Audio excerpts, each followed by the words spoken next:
Hello everybody, I'm Kohler and welcome to our show Inside Green, where we will be bringing you interviews with city directors and people who help keep our community safe and growing.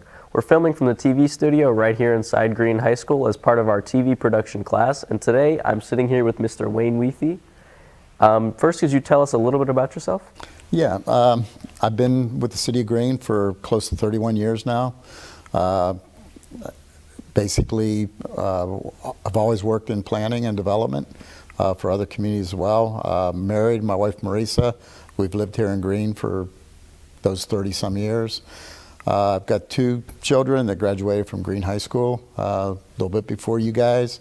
One's living in Chicago, outside of Chicago in a suburb, with two grandchildren that are great to play with.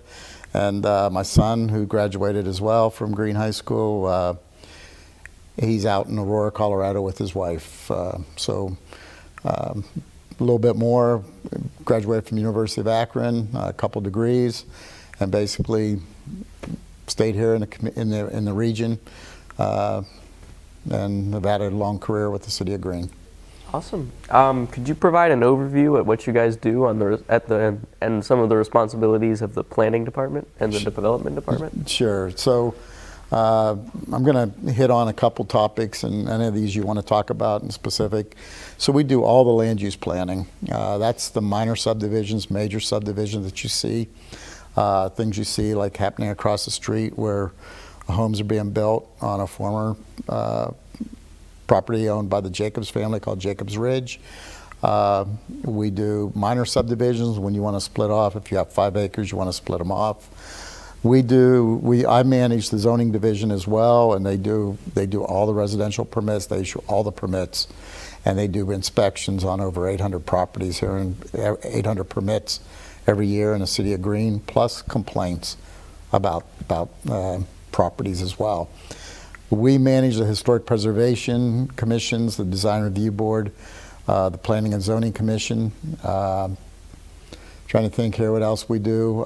We do economic development. I have an economic development administrator, and we talk to companies.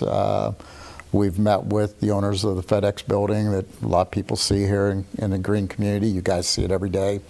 And we're trying to work to backfill those buildings through an economic development programs that we offer. So we are very engaged in the community, very much want to see it have a positive impact on everybody. We want to see positive economic growth. It doesn't have to be astronomical, it just needs to be stable and positive. Yeah, so how do you guys manage keeping the community's cultural and historical heritage alive while also progressing, developing, and modernizing? Well, we've been fortunate because some of our historical sites, there's not a lot in Green because Green was a farm community, but there are some farmhouses here. We don't have that downtown that a lot of places had, like that was very dominant in the 1860s to 1880s. So we don't have that, but we have preserved some of the history of Green. One of the best examples is the City of Green when we bought Southgate Park. Southgate Farm, we are saving 20 acres and it's dedicated to farm usage only. The barn, everything's down there is to help save the culture of the farming community of Green. But we also have some people that have allowed their houses to go on a local register of historic places. But do we have a lot? No, because there's only so many farmhouses that were in a community. Could you walk us through the process of reviewing and approving major and minor subdivisions as well as property rezonings and code amendments? Sure. I know that's a lot. That's a lot. I'll try to give you the Cliff Notes version here. When someone has an idea of what they want to do, whether it's a commercial site plan, First Watch is being built on Masson Road. They come to us, they present it, we sit down, we call it a pre-application meeting, and start talking about everything. And they develop architectural plans, engineering plans. So we're pulling all these plans together so that we know what the final project's going to look like. Sometimes there's numerous back and forth. We red mark those plans, if you will, and we send them back to the engineer or the architect, depending on who's the lead on it. And we get them to the point that we feel comfortable taking them to Planning and Zoning Commission and Design Review Board. Design Review Board's another set of eyes. They make recommendations to Planning and Zoning Commission. They're professionals. We have an architect, a contractor, myself, a planner, city engineer, and actually 2 architects sit on that, so I'm thinking about it. But the idea is to have more sets of eyes and try to make the best product and provide quality for the City of Greene. So it goes through Design Review Board, Planning and Zoning Commission, whether it's a subdivision, whether it's a commercial site plan, whether it's a multifamily development, and Planning and Zoning Commission makes a determination to approve it with conditions, and or deny it. And denials are relatively infrequent, but they could happen. Is that a Cliff Notes version? Yeah, that's okay. Perfect. I know I threw a lot at you there. Yeah. What are some strategies that your department will employ to encourage some economic growth within Greene? Okay, so a lot of things have changed in the last 4 years with COVID. Offices, some of the offices have now gone hybrid. You don't need as much room. Kind of what happened with FedEx, kind of what happened with Diebold Nixdorf. We've also had Glassdoor. I don't know, some people don't. Glassdoor is a employment, Yeah, I've heard of that. They're based in San Francisco, and they actually had an operation here in Greene a number of years ago. We worked with them. But when COVID came around, a lot of the offices were able to go hybrid or totally remote.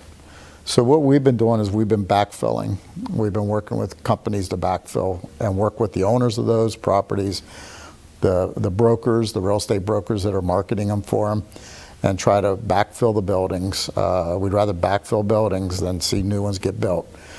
But there are occasions when new ones need to get built that have to go through that whole site plan process. But it's one of those things that we think is important to backfill. ASC Industries is a large facility down by Southgate Park, if you will. Was able to put another company in there called Tradeful. Right next to it was Greenbridge. We actually have 2 users in there. So we're actually been very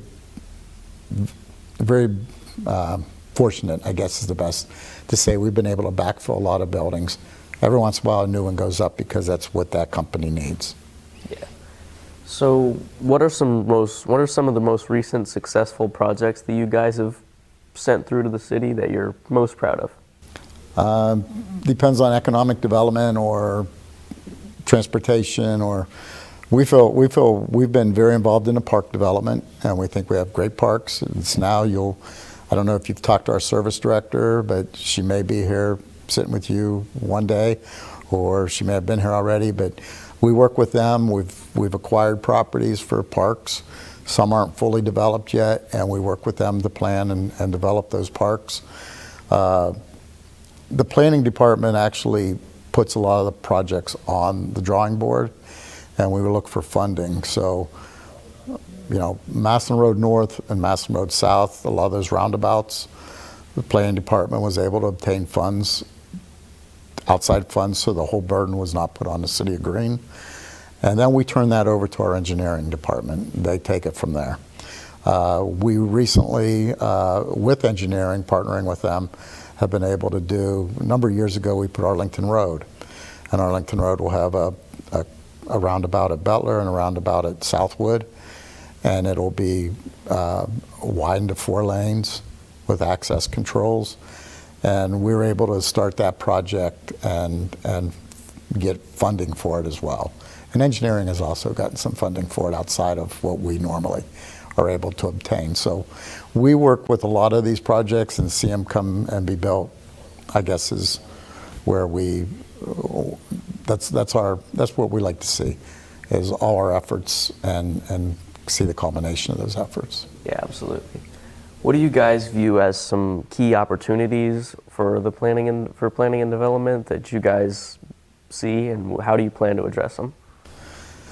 Well, there's a couple of things going on right now, as you may or may not know. We've tried to get it out there, but we're in the middle of what we call a comprehensive land use plan. We've hired a consultant. We've had meetings. We break this plan down into 8 planning elements, from housing to infrastructure to arts and culture, like we talked about, just straight out land use. There's a couple other planning elements in there I'm probably forgetting, but we're looking for feedback from the community so that, you know, we're trying to sense what the community wants and what they need. You've probably seen a lot of restaurants. Green, a number of years ago, Green didn't have many restaurants, and we've been able to keep people dining in Green at night. You know, going to different restaurants, other than a lot of good options. Other than the fast foods. You know what I mean?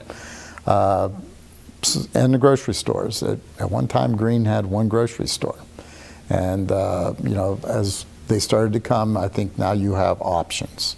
Okay, so some of those things, they're rewarding in a way, because it provided the citizens of Green and the region options to dine, to shop, to do whatever they may be looking for. Does that answer that question? Yeah, it does, Okay. absolutely. All right. Okay. So there's some contact information up there for you, and is there anything else that you would like our viewers to know today? No, one other thing is, I brought this. This one looks like fun, doesn't it?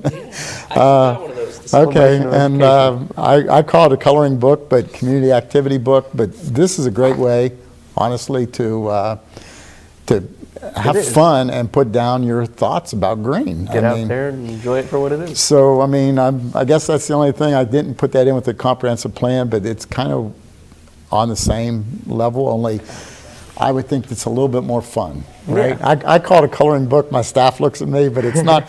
There's a lot of good information that can be taken from that book. So There is a lot of good input for you guys, I'm sure. And to be honest with you, the survey for the comprehensive plan is online at www.cityofgreen.org.